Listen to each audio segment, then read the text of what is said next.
فقال علی علیہ السلام اعظم اللہ فزنا وفض الشیعتنا والرب الکعبہ فقال برسول اللہ صلی اللہ علیہ وآلہ وسلم یا علی والذی بعثنی بالحق نبی واصطفانی برسالۃ نجیا ما ذکر خبرنا ھذا فی موافل من موافل اہل الارض وفیہ جمع من شیعتنا ومحبین وفیہم مغموم اللہ وفرج اللہ اماہ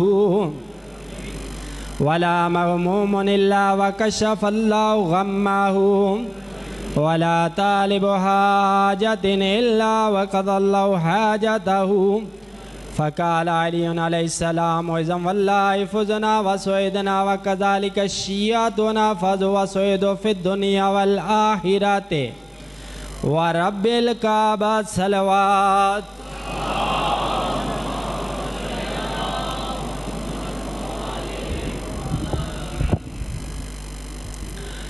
حمد ہے اس لا شریک معبود کی جو خالق اسباب تو ہے محتاج اسباب نہیں، وہی خالق وہی مالک وہی رب العالمین جو اپنے مخلوق کے امور کی تدبیر بھی کرتا ہے اور اولی الامر کی تخصیص بھی، وہی جس نے کون و معاذ صادقین کا اعلان کر کے ہم پر احسان عظیم کیا، اور اسی کا محبوب میدان مباہلہ میں بحکم خدا انہی نفوس خمسہ کی پہچان کروا رہا ہے اور فرما رہا ہے کہ یہی نفوس خمسہ اصل میں نعمت اور باعث نعمت ہیں۔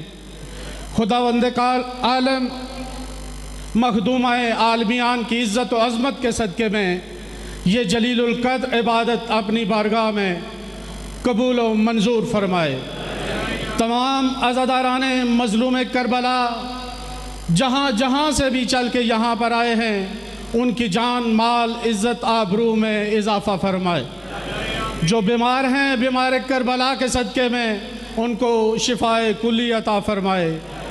جو دلی حاجات لے کر یہاں اس بارگاہ میں آ جاتا ہے، میں نے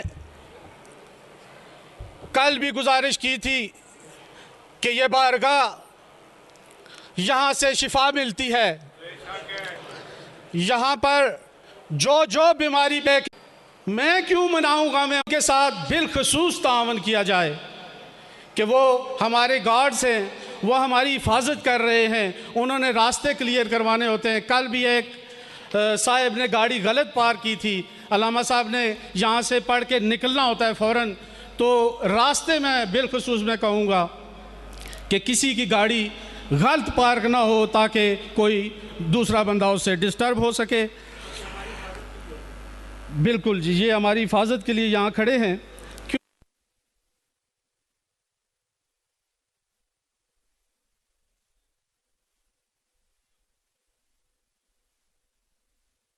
اس وقت پوری دنیا میں دیکھی اور سنی جا رہی ہے۔ یہ ہمارے برادر عزاداری نیٹ ورک، کربلائی نیٹ ورک، باقر علی خان، ہمارے احسن برادران، پوری دنیا اس وقت اس سے مستفید ہو رہی ہے۔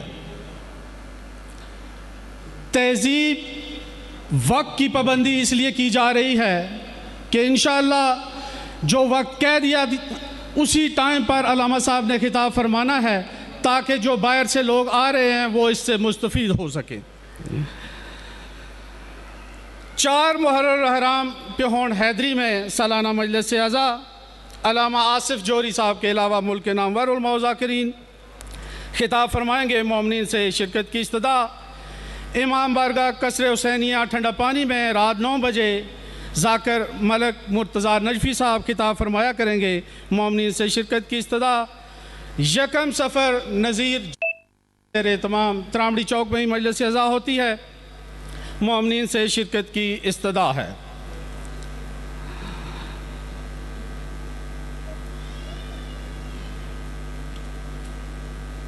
حسین کیا ہے؟ چند فکرے، چند مصرے اور میں قبلہ کو ممبر دینے لگا ہوں۔ آغا صاحب، آپ کی نظر کے امام حسین کیا ہے؟ کیسے بتاؤں آپ کو کہ کیا حسین ہے؟ کیسے بتاؤں آپ کو کہ حسین کیا ہے، قطرہ ہے کائنات تو دریا حسین ہے۔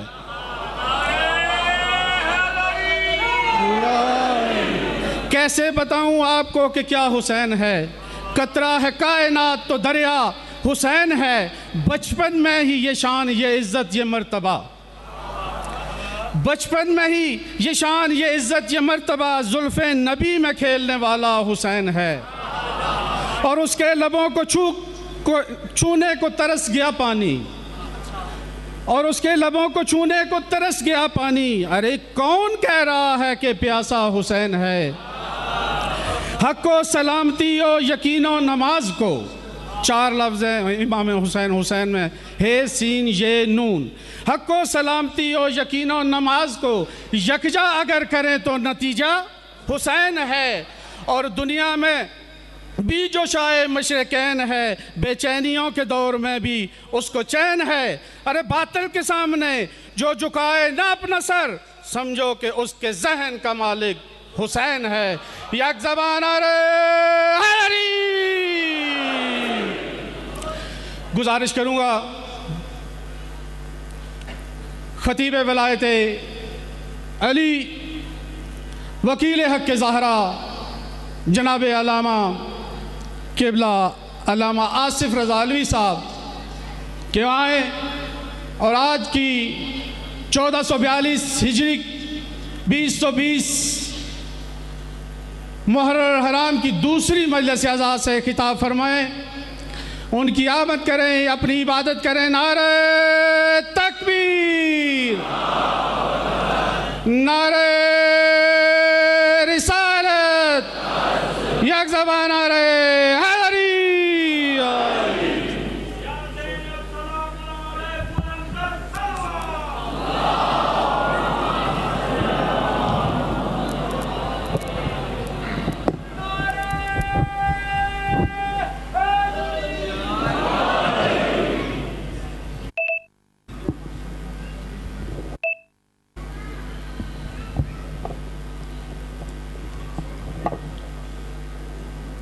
بسم اللہ الرحمن الرحیم۔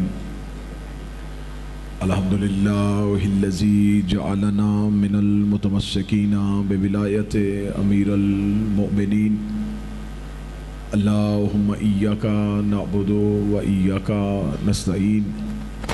الصلاۃ والسلام بتحیۃ والاکرام علی اشرف الانبیاء والمرسلین و اولادہ الطیبین الطاہرین المعصومین، ثم الصلاۃ والسلام علی الصدیقۃ المبارکہ الرازیۃ المرضیہ عالمۃ غیر معلمہ، ام الکتاب، ام القرآن، ام الانوار، ام الائمہ، ام المعصومین، ام العلوم، ام الحسن، ام الحسین، ام المحسن، ام حبیبہ، السیدہ فاطمہ الزہرا سلام اللہ،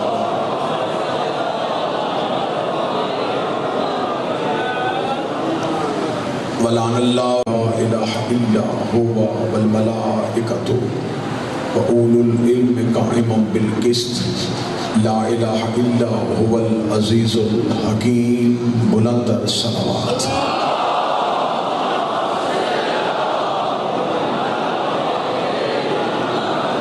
دعائے مالکان عزت بارگاہ عزت میں آئے ہوئے ہر صاحب عزت کی عزت کو محفوظ فرمائے۔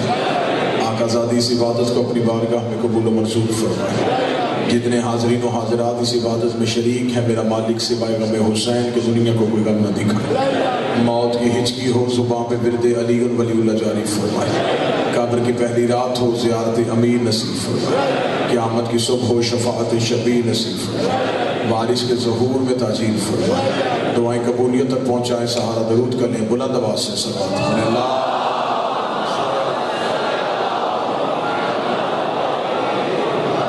اجازت ہے ذکر شروع کیا۔ سلسلہ گفتگو آج اپنی دوسری نشست میں داخل ہو رہا ہے۔ موضوع گفتگو ہے سورہ آل عمران کی آیت نمبر 18، جس میں خود پروردگار عالم کہہ رہا ہے، شاہد اللہ ہو، اللہ خود گواہی دے رہا ہے، لا الہ الا ہوا، کہ میرے سوا کوئی معبود نہیں۔ یہ قرآن کی وہ ایک ایسی واحد آیت ہے جس میں خدا مخلوق سے گواہی نہیں دے رہا، اپنی ذات پہ خود گواہی دے رہا۔ پروردگار عالم ارشاد فرماتا ہے کہ میں خود گواہی دیتا ہوں کہ میرے سوا کوئی معبود نہیں۔ اللہ معبود ہے، گواہی خود دے رہا۔ جو سچا ہو وہ اپنے دعوے کا گواہ خود ہوتا ہے۔ جو بھی اپنے دعوے میں سچا ہوگا وہ اپنی گواہی خود دے گا۔ اللہ سچا معبود تھا، اس نے خود گواہی دی، میں گواہی دوں، مجھے کسی اور کی ضرورت نہیں، میں خود گواہی دوں، میرے سوا کوئی معبود نہیں۔ مکے میں دعوت ذوالعشیرہ میں نبی نے کھڑے ہو کے کہا اشہد انی محمد رسول اللہ، میں خود گواہی دیتا ہوں میں محمد اللہ کا رسول ہوں۔ آواز نہ بہتر کر دینا یار، آواز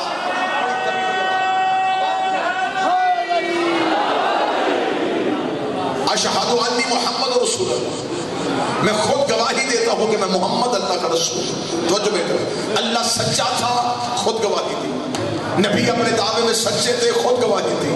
مکے کے لوگ گواہی دے رہے ہیں کہ 13 رجب کے بعد 16 رجب کو جب محمد علی کو لے کے کعبہ سے باہر آیا تو 3 دن کے علی نے محمد کے ہاتھوں پہ اعلان کیا تھا اشہد انی علی ولی اللہ، میں گواہی دیتا ہوں کہ میں علی اللہ کا ولی ہوں۔ 3 گواہیاں جہاں جب جس وقت چاہو میں ثابت کرنے کو دے۔ اللہ قرآن میں گواہی دے رہا ہے، دعوت ذوالعشیرہ میں نبی اپنی رسالت کی گواہی دے رہا ہے، 16 رجب کو کعبے کی دیوار کے ساتھ علی اپنی ولایت کی گواہی دے رہا ہے۔ اللہ سچا تھا، معبودیت کی گواہی تھی، محمد سچے تھے، رسالت کی گواہی تھی، علی حق پہ تھے، ولایت کی گواہی تھی۔ اگر کوئی اور بھی سچا ہوتا تو وہ اپنی خلافت کی گواہی دے۔ مولا حسین نے ہاتھوں کو سلامت، اگر کوئی اپنے دعوے میں سچا تھا تو اسے چاہیے تھا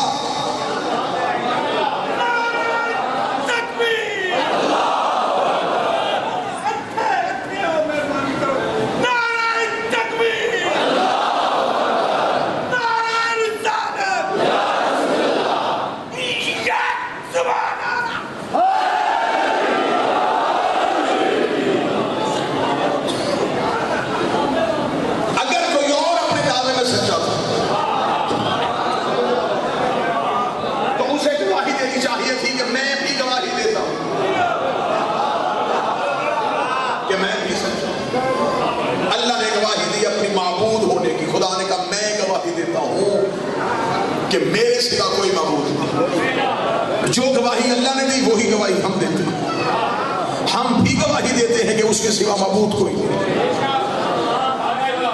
اب میرا اسلام آباد کا نکھرا نتھرا مجمع مجھے بول کے بتائے کہ اللہ صرف معبود ہی ہے، اللہ قادر بھی ہے،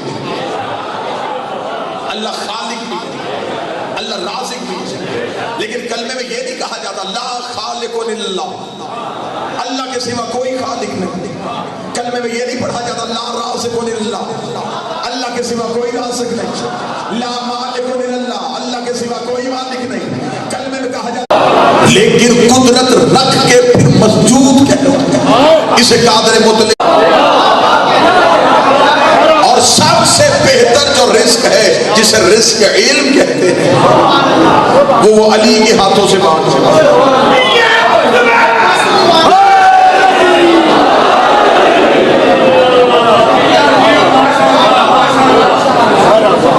اگر اور دیکھنا ہے کہ یہ کتنے بڑے رازق ہیں تو تفہیم القرآن یہاں ممبر پہ لے مولانا ابو العلا مودودی نے لکھا یہ جو 3 دن مسلسل سیدہ کے دروازے پہ فرشتے آتے رہے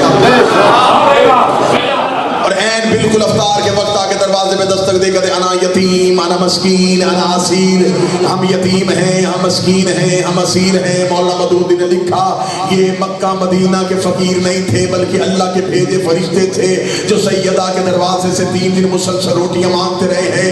کاش مولانا مودودی زندہ ہوتے میں ان کے سامنے ہاتھ جوڑتا، ہاتھ جوڑ کے پوچھتا فرشتوں کی خلقت میں عبادت ہے وہ سوائے عبادت کے کچھ کرتے ہی نہیں ہے، تو جن کی خلقت کا مقصد عبادت ہے وہ سیدہ کے دروازے میں مسکین کیوں بنے ہیں، فقیر کیوں بنے ہیں، یتیم کیوں بنے ہیں؟ انہوں نے یہاں سے روٹیاں کیوں مانگی ہیں؟ یہاں سے روٹی مانگ کے وہ دنیا کو بتانا چاہتے تھے ان سے روٹی مانگنا بدعت نہیں، فرشتوں کی عبادت۔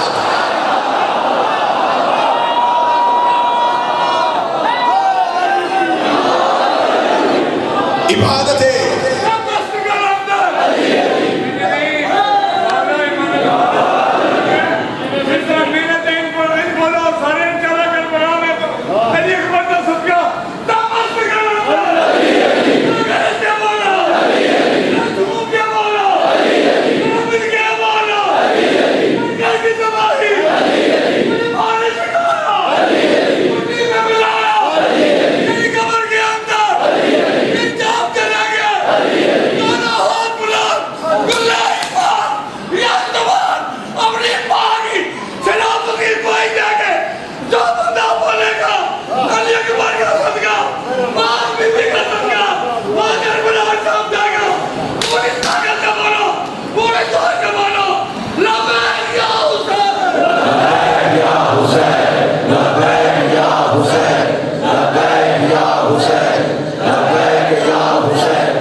رازق ہیں وہ خیر الرازق،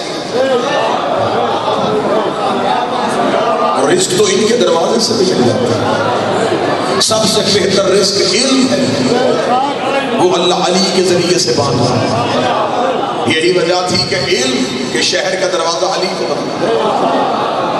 کوفے کے ممبر میں امیر المومنین بیٹھے ہوئے تھے، ایک یہودی سامنے سے آیا، اس نے آتے ہی ایک سوال کیا، اس نے کہا علی کہ علم سیکھا کہاں سے؟ یہ اتنی جلدی سوالات کے جوابات دے دیتے ہیں، یہ کہاں سے سیکھ آیا؟ اس کے ذہن میں خیال تھا کہ علی بتائیں گے کہ میری کھٹی میں امامت ہے، میں امامت کے زور پہ علم دیتا ہوں، لیکن علی جانتے تھے کہ اسے ابھی علی ولی اللہ نہیں پڑھانا، اسے ابھی محمد رسول اللہ بھی پڑھانا ہے، اسے ابھی لا الہ الا اللہ بھی پڑھانا ہے۔ علی نے کوفے کے ممبر میں بیٹھ کے سینے پہ ہاتھ رکھا، ھذا صفت العلم، ھذا لعاب رسول اللہ، ما زکانی زکن زکا، یہ میرے سینے میں جو علم ہے یہ رسول کے لعاب چوسنے کا اثر ہے، یہ رسول کے لعاب چوسنے، لعاب کا نام آنا تھا۔ یہودی وہی سے کام کے کہنے لگا جس کا شاگرد ایسا ہے وہ استاد کیسا ہوگا، جس کا نوکر ایسا ہے وہ سردار کیسا ہوگا۔ وہ محمد رسول اللہ پڑھتا ہوا دربار سے باہر جانے لگا، پیچھے سے منافق اٹھ کے کھڑا ہو گیا، اس نے کہا آج پتہ چلا ہے یہ تیرا اپنا علم نہیں، یہ تو رسول کے لعاب کی وجہ سے ہے۔ علی کی وجہ اسکت فاخر چپ نکل یہاں سے، ابھی لعاب بولنا ہے، لہو نہیں بولنا، ابھی تو صرف لعاب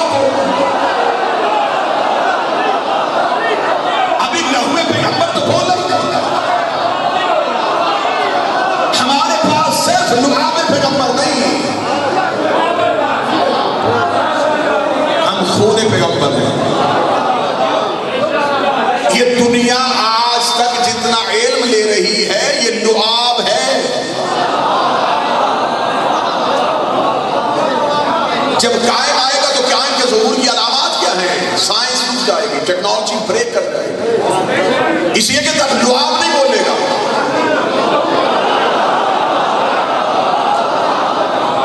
تب لہو بولے گا۔ بندوں سے لعاب والا علی برداشت نہیں ہو رہا۔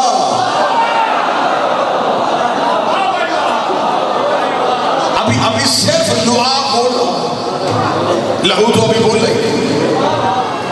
میرے سرکار صادق الفطرت امام بادشاہ مولا اپنے گھر سے نکلے تو امام جب گھر سے نکلے تو سامنے سے ایک امام کا شاگرد آیا۔ یہ شاگرد تھا امام کا، لیکن اس نے امام کی زندگی میں ہی امامت کا دعویٰ کر دیا تھا۔ ہمیشہ خطیب وہ کامیاب ہوتا ہے جس کا مجمع اس کے ساتھ ساتھ لفظوں کے تعاقب میں۔ میں نے لفظ کہا جان بندوں کے ذہن سے گزر گیا. امام گھر سے نکلے, سامنے سے ایک بندہ آ گیا. میں نے بندے کا نام نہیں لیا, میں نے نشانی بتائی تھی. چہروں کی حیرانگی بتا رہی ہے, ابھی تک آپ کو بندے کا پتہ نہیں چلا. یہ امام کا شاگرد تھا اور امام کی زندگی میں اس نے امام کے مقابلے پہ امامت کا دعویٰ کر دیا تھا.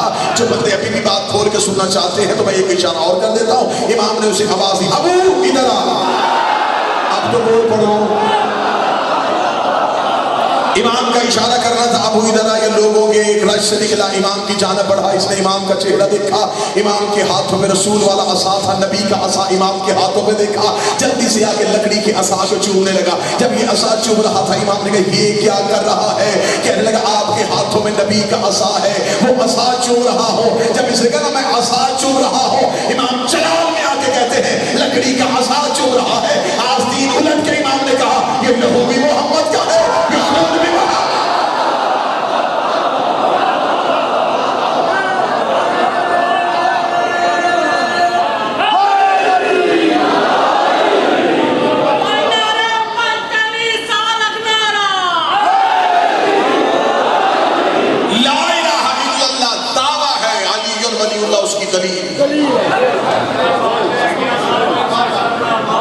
لا الہ الا اللہ اثر ہے, علی ولی اللہ مؤثر. میں پھر جملہ کہنے لگا ہوں, لا الہ الا اللہ دعویٰ ہے, علی ولی اللہ اس کی دلیل. دعویٰ بغیر دلیل کے ادھورا ہے. اس لیے تو اس نے کہا تھا ان لم تفعل فما بلغت رسالہ. اگر تو نے یہ نہ پہنچایا تو تو نے کچھ بھی نہ پہنچایا. مجمع چپ ہے تو میں اگلا جملہ کہہ دوں, لا الہ الا اللہ دعویٰ ہے, علی ولی اللہ دلیل ہے. اس دعوے کو دلیل سے ملانے والے کو کہتے ہیں محمد رسول اللہ. جو دعوے کو دلیل سے ملائے اسے محمد رسول اللہ. توحید سمجھ میں آئے گی جب پہلے علی کے دروازے پہ. اللہ کے سوا معبود کوئی نہیں ہے, رازق ہے, مالک ہے, اس نے اپنے صفات انہیں دی. بڑی مشکل سی مرحلے پہ آ گیا ہوں تو ایک آسان سا نتیجہ دینے لگا ہوں. امیر المومنین کا خود کا فرمان ہے, میرے بادشاہ فرماتے ہیں ہمارا اللہ کے ساتھ ایسے ہی تعلق ہے جیسے کرن کا سورج سے. جسے نہیں سمجھا اس نے بے نیازی. علی فرماتے ہیں ہمارا اللہ کے ساتھ تعلقات ایسے ہیں جیسے کرن کے سورج کے ساتھ. کرن سورج کی مخلوق نہیں ہے, سورج سے صادر ہوتی ہے, سورج میں چھپ جاتی ہے. یہ توحید سے صادر ہوتے ہیں, یہ توحید میں چھپ جاتے ہیں. بندے چپ ہو گئے جیسے بغیر کرنوں کے سورج پہچانا نہیں جاتا, بغیر 14 کے اللہ بھی پہچانا نہیں جاتا. کرن آتی ہے تو پتہ چلتا ہے کہ زمانے میں سورج آ چکا, زمانے میں سورج نہیں آتا. لہٰذا میں گزارش کروں گا توحید پرستوں سے, سورج کو ڈھونڈنے کی تمنا نہ کرو, ہدت سے کام چلاؤ. سورج سے ملنے کی آرزو نہ کرو, کرنوں سے کام چلاؤ. سورج سے ملنے کی آرزو کرنی ہو تو دور والوں کا حال دیکھ لو. وہ سورج سے ملنے کی تمنا رکھتے تھے اور جل گئے. کرن کا سورج کے ساتھ کیا تعلق ہے؟ انسان اللہ کے دیے ہوئے وسیلے کا قائل نہیں بنا, جبکہ انسان سے نیچے جو جتنی مخلوقات ہیں اس میں حیوانات ہیں, اس میں جمادات ہیں. سب سے نچلے درجے کی مخلوق کا نام ہے نباتات. یہ پودے, انہیں نباتات کہتے ہیں. اگر آپ نے دیکھنا ہو کہ کرن کا اثر کیا ہوتا ہے, آپ ایک پودے کو ایک بند کمرے میں رکھ دیں, کھڑکی بند کر دیں, دروازہ بند کر دیں, روشن دان بند کر دیں, بالکل کمرے میں بند کر کے اس پودے کو ایک سوراخ رکھ دیں جس میں سے کرن اندر بالکل زندہ تھوڑے عرصے بعد جا کے آپ دروازہ کھولیں, پودا اس طرف جھکا ہوگا جدھر سے کرن آ رہی ہے.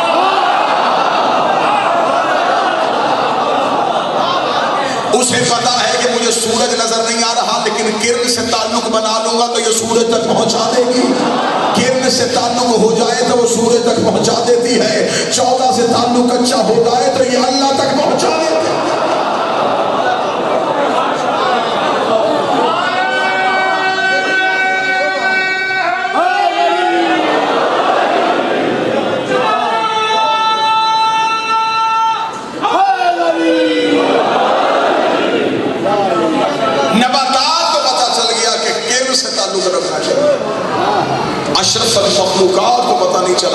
کہ ہمیں اللہ سے تعلق بنانے کے لیے کس سے تعلق رکھنا چاہیے.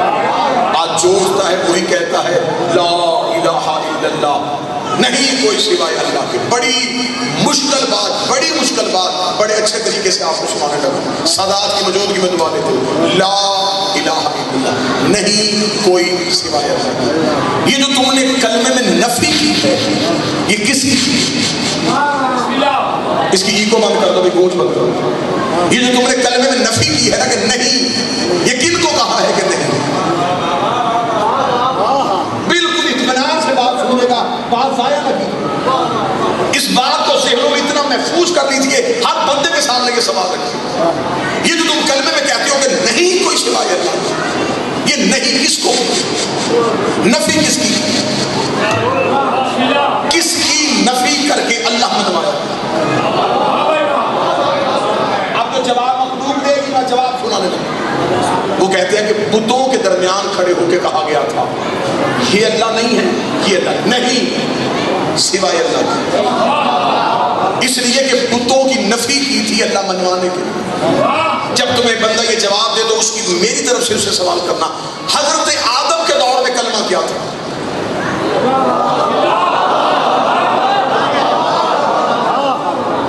آدم کے دور میں بھی کلمہ تھا لا الہ الا اللہ. آدم کے دور میں تو بت تھے نہیں. آدم کے دور میں نفی کی. پھر اسی بندے سے سوال کرنا کہ فرشتوں کی تسبیح میں لا الہ الا اللہ، فرشتے کس بت کی نفی کر رہے ہیں؟ دعویٰ بہتر ہے. فرشتے تسبیح کرتے ہیں، نہیں فرشتے کس کی نفی کر رہے ہیں؟ آدم کے دور میں کس کی نفی ہو گئی تھی؟ اس کا مطلب ہے ناقص کی نفی کر کے کامل نہیں منوایا جاتا، کامل کی نفی کر کے. مشکل بڑی مشکل بات ہے. ناقص کی کمی سے کامل نہیں، کامل کی نفی سے. مثلا ان پڑھوں میں کھڑے ہو کے کہہ دینا میرے سوا کوئی پڑھا لکھا نہیں، یہ کوئی کمال نہیں. پڑھے لکھوں میں کھڑے ہو کے کہنا میرے سوا کوئی پڑھا لکھا نہیں.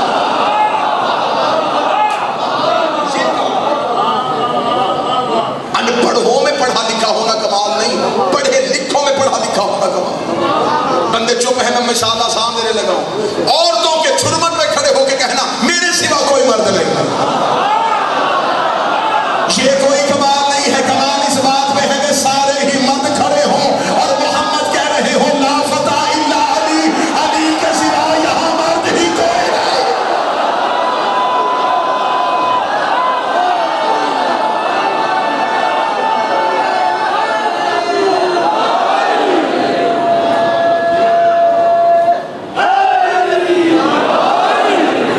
ناقص کی نفی کر کے کامل نہیں منوایا جاتا، کامل کی نفی کر کے. سارا مجمع بابا مجاری کی رضا جی مجھے سننے کے لیے، اور میں ممبر میں بیٹھ کے کہوں میرے سوا کوئی خطیب نہیں. تو جب مجمع میں خطیب ہے ہی کوئی نہیں تو میری صرف کا خطیبوں میں بیٹھ کے کہوں میرے سوا کوئی خطیب نہیں، یہ کمال.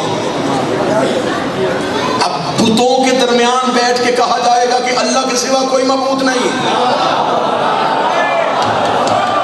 بتوں کے درمیان بیٹھ کے اللہ کی معبودیت نہیں منوانی. محمدوں کی حویلی میں بیٹھ کے کہو کہ اس کے سوا کوئی معبود نہیں. جہاں سارے محمد بیٹھے ہوں وہاں کہا جائے لا الہ الا اللہ. بتوں کی نفی توحید کا کمال نہیں، حویلی محمدوں کی ہو اور وہاں کوئی محمد کہے لا الہ الا اللہ، تیرے سوا کوئی معبود ہے ہی نہیں. میرے امام ممبر میں بیٹھے تھے، کتنی مشکل باتیں کر کے لوگوں کو توحید منوائی. امام اللہ کی معبودیت بیان کر رہے تھے، سامنے سے بندہ اٹھا، اسے کہا معبود کی تعریف کیا. امام نے کہا جو ایک لمحہ بھی بغیر عبادت کے بتا.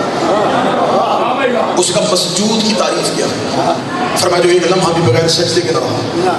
اس کا اگر آپ ہی اللہ کی اول مخلوق ہیں تو جب تک آپ بن رہے تھے تب تک اس کی عبادت کس نے کی؟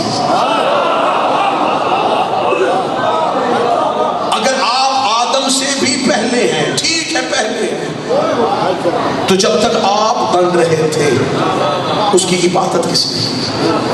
اس کا سجدہ کس نے کیا؟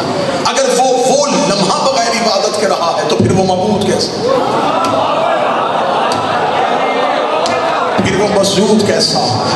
میں نے کہا تھا محمدوں سے پوچھو کہ اللہ کیا ہے، مولویوں سے نہ پوچھو کہ اللہ کیا ہے.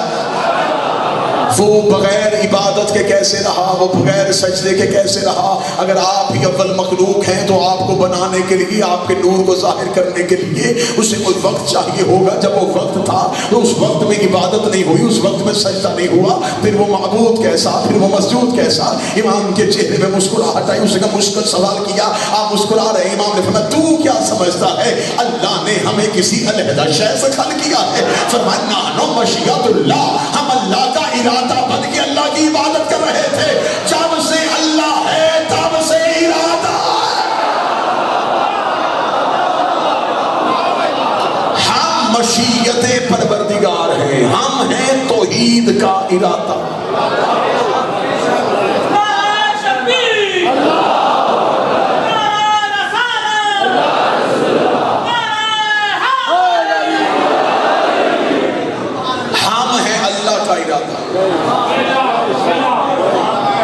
ایک دوسرے سے آپ ملاقات کرتے ہوئے کیا بات کہتے ہیں؟ کل ملاقات ہوگی انشاءاللہ اگر اللہ کی مشیت میں ہوا. مولا فرماتے ہیں مشیت ہم ہیں. اگر اسلام آباد مجھے اجازت دے تو میں جملہ تبدیل کروں. بندے کہتے ہیں انشاءاللہ اگر اللہ نے چاہا. مشیت ہے اللہ کی 14. پھر یہی بندے کہتے ہیں اگر 14 نے چاہا. توحید کی مشیت ہے، ہم توحید کا تیور ہیں، ہم اللہ کا عکس ہے.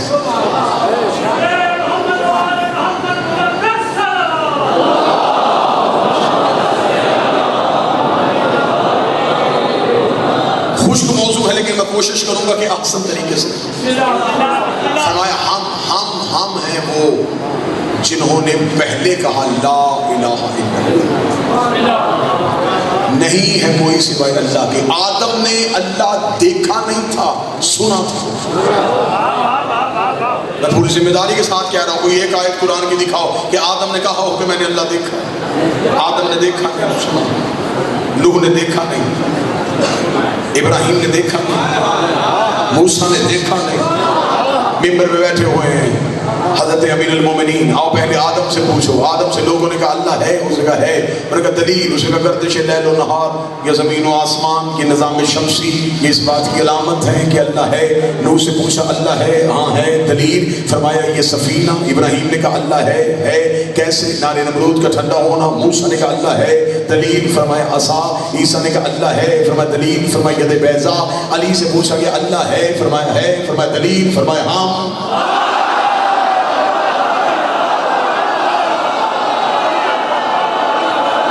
ہم سے بہتر اس کے ہونے کی دلیل کیا ہے؟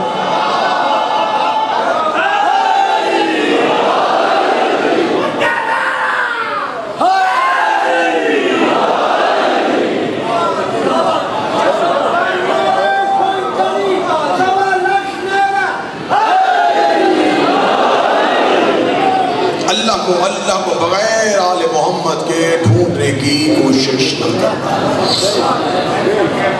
وہ مخلوق کو مل ہی نہیں سکتا، مخلوق اسے پا ہی نہیں سکتے، بندے اس تک جا ہی نہیں سکتے، لوگ اس تک پہنچ ہی نہیں سکتے. انہوں نے کہہ دیا ہے، ہم نے کہہ دیا. ان کی گواہی پہ ہم نے اس کی گواہی دی ہے. تو جب ان کے کہنے پہ ہم ان کی گواہی دے دیتے ہیں تو ان کی گواہی باطل کیسے ہو جاتی ہے؟ نہیں بات مشکل ہو گئی، بات مشکل تھی، آپ کے ذہن تیار نہیں تھے، میں بات تھوڑی نچلے لیول پہ لے کے آنے لگا ہوں تاکہ بات آسان ہو جائے۔ وہ اللہ ہم تک سیدھا نہیں آیا، اس اللہ نے انہیں اپنی حقیقت بتائی، انہوں نے ہمیں بتا دیا کہ اللہ ہے، ہم نے مان لیا۔ وہ اللہ ان کے بغیر ہم تک نہیں آیا، انہوں نے بتایا اللہ ہے، ہم نے مان لیا۔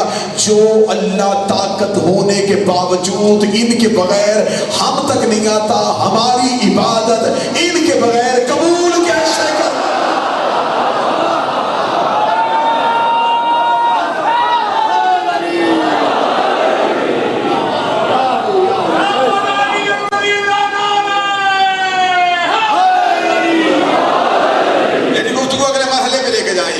شاہد اللہ لا الہ الا ہوا، میں گواہی دیتا ہوں کہ میں اللہ وہ اللہ ہوں جس کا کوئی، جس کے سوا کوئی معبود نہیں۔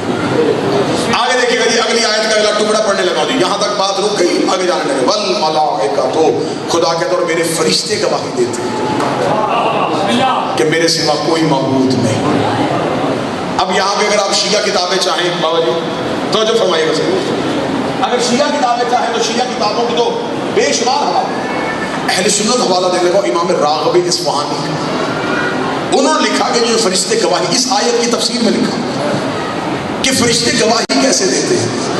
وہ کہتے ہیں اللہ نے جس فرشتے کو جس کام پہ مقرر کیا ہے وہ فرشتہ وہ کام کر کے توحید کی گواہی دیتا ہے۔ یہ نہیں ہے کہ وہ 24 گھنٹے بیٹھ کے لا الہ الا اللہ پڑھ رہے، نہیں، وہ جو بھی کام کر رہے ہیں ان کا کام توحید کی گواہی ہے، کیونکہ انہیں اس کام پہ اللہ نے مقرر کیا۔ میکائیل رزق بانٹ کے توحید کی گواہی دے رہا، اسرائیل روح قبض کر کے توحید کی گواہی دے رہا، جبرائیل وحی لا کے توحید کی گواہی دے رہا، اسرافیل سور پھونک کے توحید کی گواہی دے رہا، ملائکہ اپنے کام کرتے ہیں تو وہ کام نہیں ہوتے، وہ توحید کی گواہیاں ہوتی ہیں۔ اسلام آباد میں دکھ لے کے جاؤں گا، اتنی محنت کے بعد اگر بندے نہ بولے، فرشتے کام سر انجام دے کے توحید کی گواہیاں دیتے ہیں، تو اس کا مطلب ہے کہ زہرا کے دروازے میں روٹیاں مانگ رہے تھے، یہ روٹیاں مانگ نہیں رہے تھے، توحید کی گواہی دے رہے۔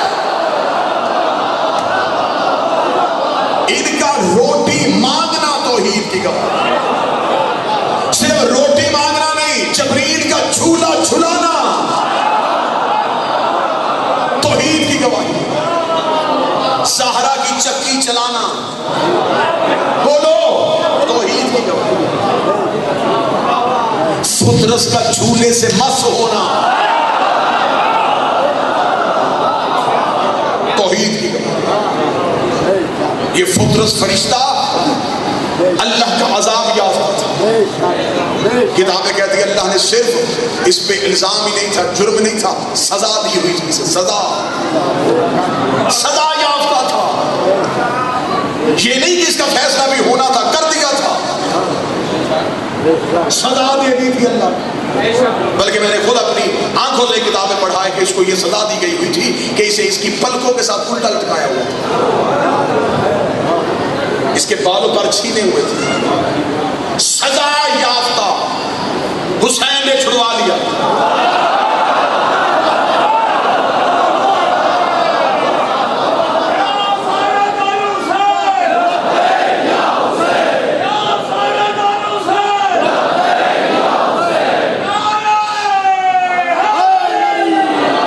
سزا یافتہ تھا، حسین نے چھڑوا لیا۔ فترس مجرم کہاں کا تھا، حسین نے معافی کہاں دی۔ میرے بادشاہ حسین وہاں سے آئے تھے، وہیں سے معاف کر کے آ جاتے، فرمایا وہاں معاف کر کے یہاں آ جاتا، یہاں والے میرا اختیار ہی نہ مانتے، میں نے وہاں کا مجرم یہاں بلا کے دنیا کو بتایا ہے وہاں بھی بادشاہ حسین ہے، یہاں بھی بادشاہ حسین۔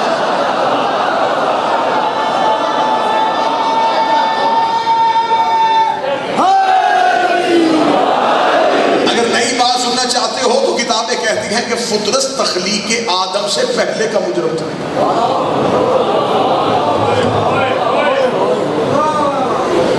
آدم سے پہلے کا مجرم۔ آدم توبہ قبول کروانے کا ہنر جانتے تھے، فترس آدم سے معافی مانگنے نہیں آئے۔ نوح نجات کی کشتی لے کے کائنات میں پھرتا رہا، فطرس نوح کی کشتی میں سوار ہونے نہیں آیا. ابراہیم آگ ٹھنڈا کرنے کا ہنر جانتا تھا، فطرس جلے ہوئے پر ٹھیک کرانے نہیں آیا. عیسیٰ ٹھوکر سے مردہ زندہ کرتا تھا، فطرس عیسیٰ کے پاس نہیں آیا. حد ہو گئی صدر ربیع الاول کو خزاؤں پہ بھی بہار آ گئی، فطرس محمد کے پاس نہیں آیا. 13 رجب لم یلد کے گھر سے کسی کی آواز آئی، فطرس علی سے معافی مانگنے نہیں آیا. 15 رمضان مظاہرہ کے گھر میں حسن جیسا قرآن آیا، فطرس حسن سے معافی مانگنے نہیں آیا. ادھر 3 شبان زمانے میں حسین آیا، فطرس نے انگڑائی لے کے کہا جبریل اب لے جا، اب میرا طبیب آ گیا ہے، اب میرا حکیم آ گیا ہے. جبریل نے تڑپ کے کہا فطرس آدم آیا، نوح آیا، ابراہیم آیا، موسیٰ عیسیٰ تک نبی آئے، حتیٰ کہ سید الانبیاء آیا. تو کسی سے معافی مانگنے نہیں کیا، آج حسین کے پاس کیوں جا رہا ہے؟ اس نے کہا آدم سے لے کے حسن تک کسی کے پاس چلا جاتا. یہ پہلے لوگ دیکھتے ہیں پھر معاف کرتے ہیں، پہلے لوگ دیکھتے ہیں پھر معاف کرتے ہیں، پہلے لوگ دیکھتے ہیں پھر معاف کرتے ہیں. حسین کے پاس اس لیے جا رہا ہو، یہ دیتا پہلے ہے لکھواتا.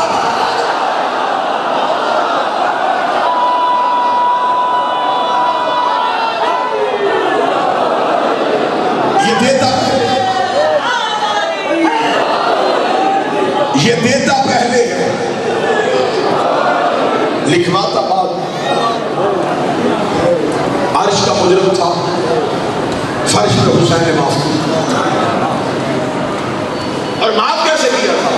بول کے،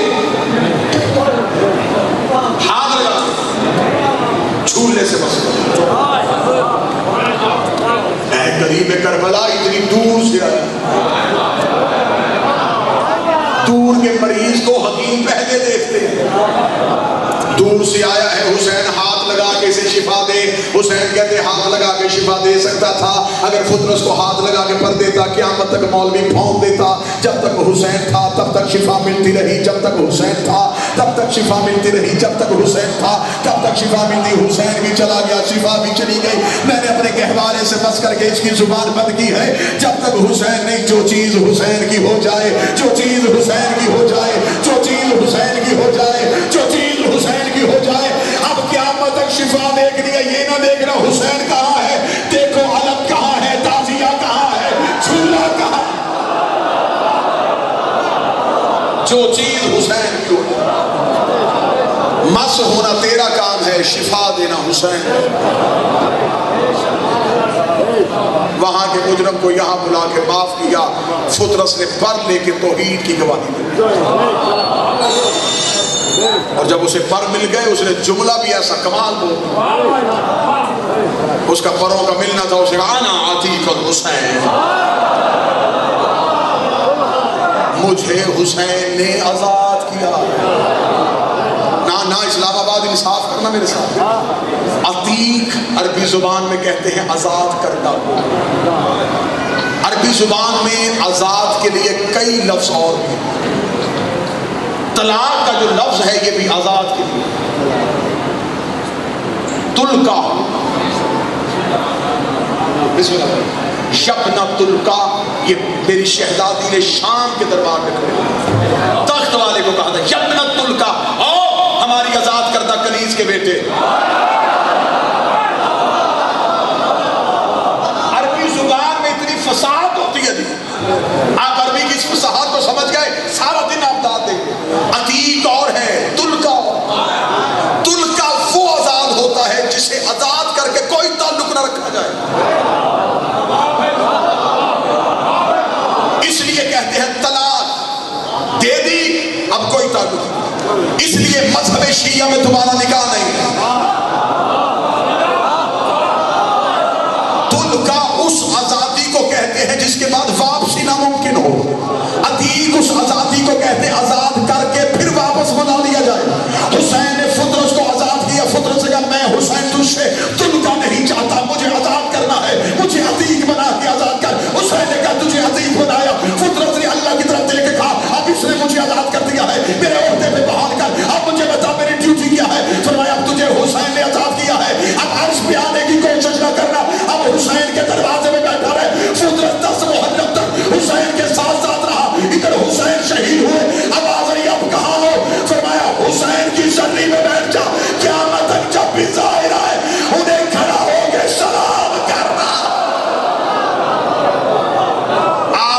فطرس حسین کی ذری میں بیٹھے. آج بھی جب ظاہر کربلا جاتے فطرس دونوں ہاتھ ماتھے میں رکھتے حسین کے عزاداروں کا استقبال کرتے. 2 محرم اتر گیا کربلا کے جنگل میں محمد کا بیٹا. آباد ہو گئی کربلا, اجڑ گیا مدینہ.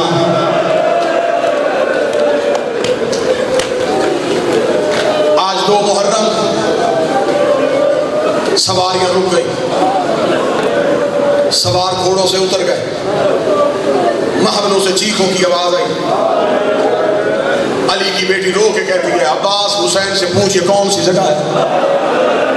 عباس کی آواز ہے کیوں علی ابھی بھی رو کے جب سے جنگل میں آئے ہو ریت میرے چہرے پہ پڑ رہی ہے, بار بار میرے سر سے برقع اتر رہا ہے, مجھے اس مٹی سے حسین کے لہو کی خوشبو آ رہی ہے.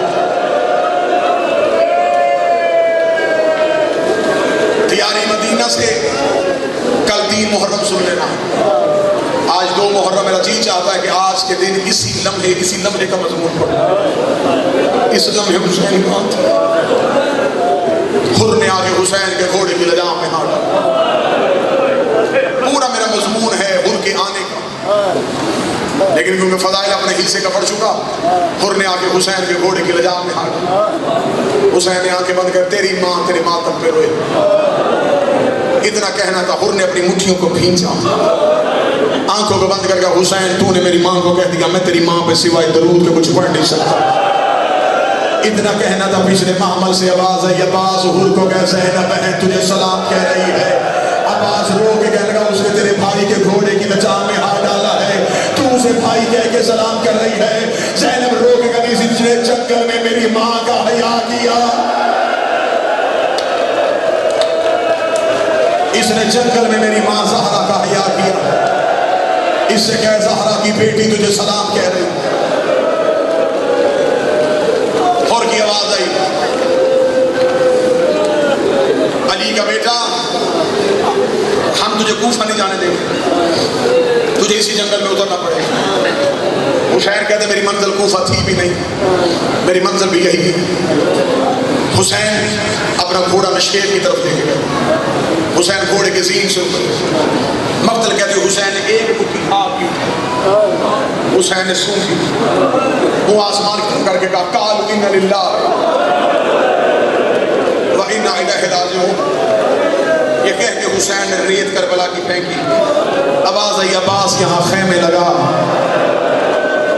جب کہنا عباس اونٹوں کو اتار, ابھی اونٹ کھڑے تھے.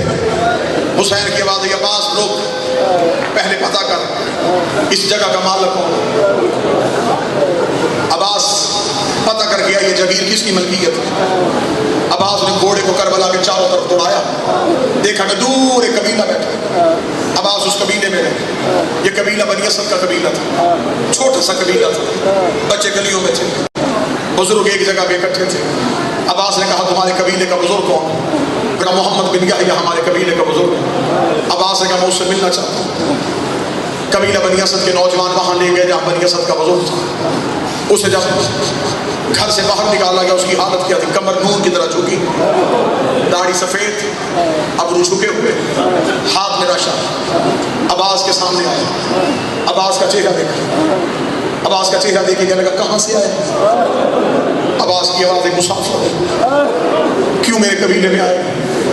عباس کہتے پوچھنے آیا ہوں یہ کس کی ملکیت؟ کہنے لگا کس کی بات کر رہا ہے؟ فرمایا یہ ٹیلے. کہنے لگا یہ ٹیلے ہماری ملکیت. عباس رو کے کہتے ہیں ہمارے ساتھ ہمارا رہبر ہے, وہ تم سے ملنا چاہتا ہے. جب وہ تم سے ملنا چاہتا ہے فرمایا کون ہے تیرے ساتھ؟ عباس کہتے میرا سردار. سردار کا نام آنا تھا. عباس کی داڑھی چوم کے کہتا تیرا بھی کوئی سردار ہے؟ تیرا چہرہ بتاتا ہے تجھ سے بڑا سردار کوئی نہیں. ہائے حسین, یہ حق ہے غریبوں کو رونے کا, یہ حق ہے اس قوم کا ماتم کرنے کا. تیرا بھی کوئی سردار ہے؟ عباس کی آواز ہے یہاں میرا سردار. نام عباس کی آواز بغیر اجازت کی بتا نہیں سکتا, کام بتا نہیں سکتا, آئے کیوں ہو کوئی خاص غرض. آواز گلاب کے سردار کو. عباس نے گھوڑا دوڑایا وہاں جہاں کریم بیٹھے تھے. مولا پیچھے قبیلہ بنی اسد ان کے بزرگ سے ملا. حسین گھوڑے میں بیٹھے, اکبر صاحب, قاسم صاحب اور محمد پیچھے. حسین کی گھوڑا یوں قبیلہ بنی اسد میں پہنچا. مجھے بادشاہ حسین کی عزت قسم کتابیں کہتی بنی اسد کے بزرگ نے حسین کو آتے دیکھا. حسین کا ابھی گھوڑے سے اترے نہیں, حسین کا پاؤں رکاب میں تھا, پاؤں پہ ہاتھ رکھا تھا. نبی ہے یا نبی کا بیٹا؟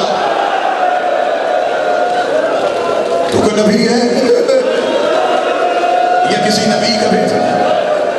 تیرے چہرے کی نورانیت بتا رہی, تیرا خاندان نبوت کے ساتھ کوئی تعلق ہے. حسین گھوڑے کی زین سے اترے. حسین کے لیے اس نے بہترین کرسی منگوائی. حسین کرسی میں بیٹھ گئے. عباس دائیں کھڑے ہو گئے, اکبر بائیں کھڑے ہو گئے, قاسم پیچھے کھڑے ہو گئے. بنی اسد کا بزرگ سامنے مٹی پہ بیٹھ گئے. مٹی پہ بیٹھ کے کہنے لگا شکل سے لگ رہا ہے کوئی شریف, جنگل میں کیوں ہے؟ حسین کی آوازیں خریدنا چاہتے, کہنے لگا کبھی نہ خریدنا. یہ جگہ نہ کسی نبی کو راس آئی ہے, نہ کبھی نہ کسی نبی کی اولاد کو راس آئی. میں نے اپنے بزرگوں سے سنا ہے یہاں نبیوں کو ٹھوکریں لگی ہیں, یہاں نبیوں کے سر پھٹے ہیں, یہاں نبیوں کے پاؤں کے انگوٹھوں سے لہو جاری ہوا. اس جنگل کو خریدنا, یہاں سے چپ کر کے گزرنا. حسین کہتے خریدنا چاہتا. کہنے لگا خریدے گا کیوں؟ حسین کہتے یہاں گھر بناؤں. اگلی سطر پہ اتنی اونچی ہائی آئے گی کہ امام بارگاہ کی دیواریں کانپ جائیں گی. قبیلہ بنی اسد کا بزرگ کہتا ہے کہ تو یہاں گھر بنائے گا, گھر بنا کے کیا کرے گا؟ گھر تو خاندانوں کے ساتھ ہوتے ہیں, تو اکیلا ہے. حسین کہتے ہیں آنکھیں بند کر, میرے ساتھ میری بہنیں آئی ہیں, میرے ساتھ میری بیٹی آئی ہے. بہنوں بیٹیوں کا نام آنا تھا. بنی اسد کا بزرگ طرف کے اوپر رو کے کہتا تیرا پتہ نہیں پوچھتا, مسافر ہے, تجھے اللہ کی ربوبیت کا واضح یہاں سے بہنیں لے کے چلا جا, یہاں سے بیٹیاں لے کے چلا جا. حسین رو کے کہتے مجھے گھر کیوں نہیں بنانے دیتا؟ اسے کہا مدت سے اس قبیلے میں رہتا ہوں, ہم کبھی بھی ٹینوں پہ نہیں گئے. آدھی آدھی رات کو کسی بیوی کے رونے کی آواز آتی ہے, رو رو کے کہتی آیا میرا غریب, آیا میرا مظلوم.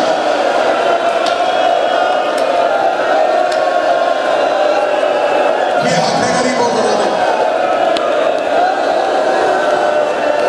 مسافر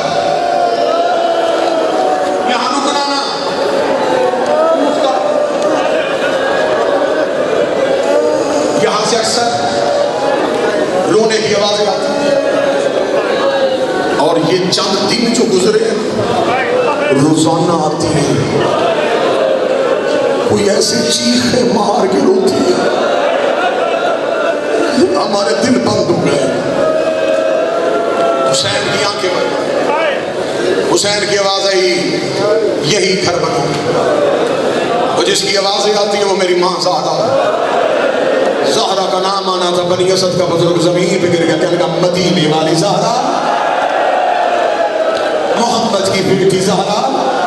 حسین کہتے ہیں ہاں محمد کی بیٹی زہرا. کہنے لگا تو مسلمان ہے, کلمہ کس کا پڑھتا ہے, تو نہیں جانتا محمد کی بیٹی جنگلوں میں کیسے آئے گی. حسین کی آواز آئی اسی زہرا کی گود کا بالا حسین, نہ حسین ابن علی. حسین ابن علی کا نام آنا تھا. بنی اسد کا بزرگ گر گیا. رسول کا نواسا ہے, علی کا بیٹا ہے. مولا نہ خرید. حسین کہتے میں یہاں گھر بناؤں. اچھا مولا آپ ہمارے پاس آئیں گے, میں تیرے پاس آؤں. اچھا مولا تیری مرضی. مولا پھر یہ ہمارا سکون بھی علاقہ بھی تیرا. حسین کی آوازیں نہیں, وہ جنگل چاہیے, 12 مربع میل فرات کے کنارہ چاہیے. مجھے حسین کی عزت کی قسم ہے 12 مربع میل دریا حسین کا خریدا ہوا تھا. اس خریدے ہوئے دریا کے کنارے کھڑا ہو کے کہا کوئی میرے اصغر کو پانی پلا دے.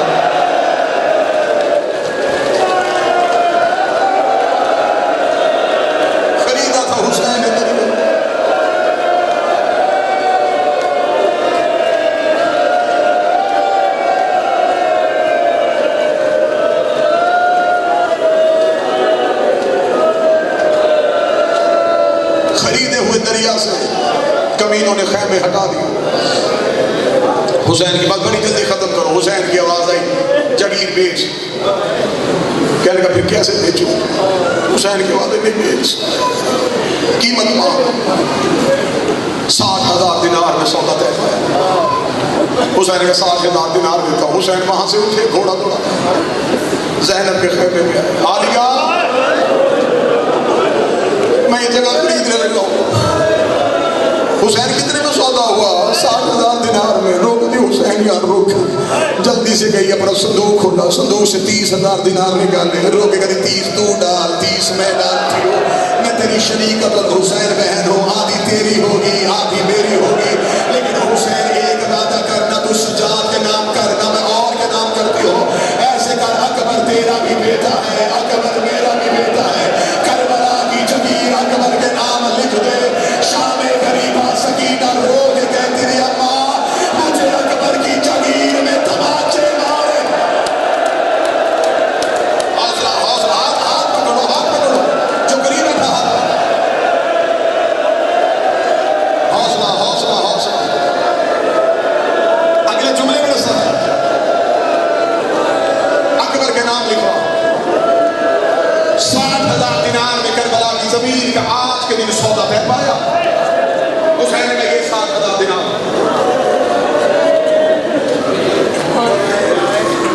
جگیر لکھی اکبر کے نام. کربلا لکھی گئی علی اکبر ابن الحسین. حسین نے کہا اب ہو گئی کربلا کی جگیر. یہ کربلا بھی تھی, اس کا نام غازریہ بھی ہے, اس کا نام نینوا بھی ہے, اس کا نام دشت کرب و بلا بھی ہے. حسین نے کہا یہ علاقہ ہو گیا میرے نام. بنی اسد کے بزرگوں سارے بیٹھے ہو, گواہ رہنا یہ 12 مربع میل فرات کا کنارہ میرا خریدا ہوا ہے. حسین نے یہ جگہ تم سے خرید لی ہے. حسین نے کہا یہ کاغذ آ گیا میرے نام. اب میں تم سے ایک بات کرنا چاہتا ہوں, یہ بات تم نے سن لی تم گلیوں میں ماتم کرو گے. حسین نے کہا یہ جگہ ہو گئی میری, میں نے کروا دی ہے اپنے اسی بیٹے کے نام. اب میں تمہیں مخاطب ہو کے کہنے لگا. میں نے کہا رہنا نہیں ہے, میں نے زیادہ سے زیادہ یہاں 8 دن اور قیام کرنا ہے. 8 دن کے بعد میرے بچے یہاں سے چلے جائیں گے, میں تمہارے پاس رہوں گا. حسین نے کہا میں تمہیں متولی اور مجاور کے کاغذ لکھ کے دیتا ہوں. ہمارے جانے کے بعد یہ جگہ تم سنبھالو گے, یہ جمع تمہارے پاس ہوگی, نام اکبر کے ہوگی, نوکری تم کرو گے, مزارے بن کے رہو, مجاور بن کے رہو, جیسے مرضی کربلا میں رہو, تم سے پوچھنے والا کوئی نہیں ہوگا. انہوں نے کہا حسین پھر ہم کریں گے کیا؟ حسین نے کہا میری ایک ہی شرط ہے, مدت کے بعد یہاں پہ میرے مہمان آیا کریں گے, ان کو کھانا کھلانا, انہیں پانی پلانا, انہیں بستر دینا. کوئی بندہ بولے نہ بولے جو کربلا کے ظاہر گواہی دینا. آدمی اشورا کو بنی اسد کے بچے ہاتھوں میں کھجور لے کے عاشقوں کو روک روک کے کہتے ہیں حسین کے زمانے پانی پی لو, ہم نے حسین سے مانگا.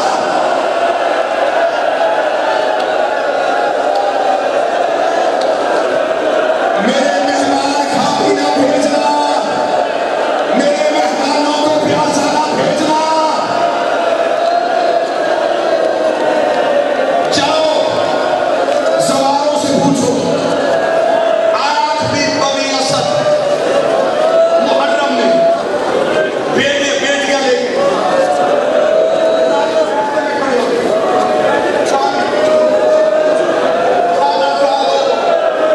ہمارے گھر میں ہاتھ بجاؤ. اگر اونچی آواز میں ماتم کرنا جب کوئی بنی اسد کے بچے کے ہاتھ سے پانی لیتا ہے, بنی اسد کا بچہ سائر کے قدموں پہ ہاتھ رکھے گا. تم بھی حسین کا اصغر پیاسا چلا گیا, تم بھی حسین کی سکینہ پیاسے.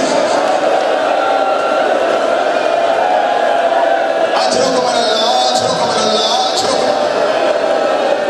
2 منٹ کی اور خرید لی کربلا. آخری جملہ, آخری سانس لے لو, سانس لے کے سن لو. حسین کی آوازیں خرید لیا, وعدہ تمہارا مجھ سے ہو گیا. حسین کا 8 دن 8 دن 8 دن میں تمہارے قبیلے میں آ کے تمہیں حکمن کہہ رہا ہوں. 8 دن.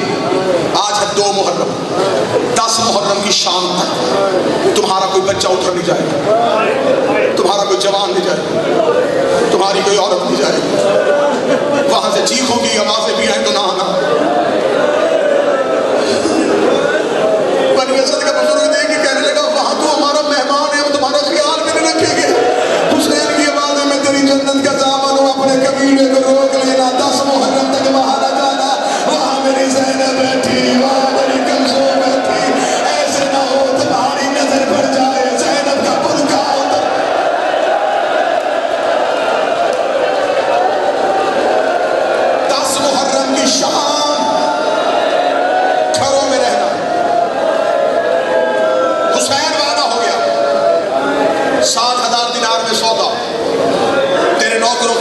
تھی۔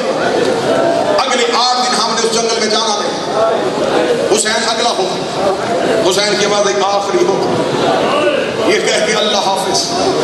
قبیلہ بنی اسد کے بزرگ نے اگلا حکم کیا، حسین کے بعد 10 محرم کی شام تک جانا نہیں، 11 محرم کی صبح یہاں سے قافلہ چلا جائے۔ بنی اسد کے بزرگوں نے کہا وہاں جانا، اگر ایک احسان کر سکو میرے بچوں کی لاشیں دفنا ہو گئے، ماتم نہیں کیا تو نے، میں نے تیرے ڈر سے جملہ آہستہ پڑھا تھا، حسین نے کہا میرے بچوں کی لاشیں دفنا دو گے، ہماری قبریں بنا لو گے، ہماری لاشوں پر ریت ڈال دو گے۔ مرد بھی چپ تھے۔ حسین کی آواز آئی، قبیلہ بنی اسد کی عورتوں میں امام ہوں، امام امت کا باپ ہوتا ہے، میں باپ ہو کے تمہیں حکم کر رہا ہوں، اگر تمہارے مد کسی مجبوری کی وجہ سے 11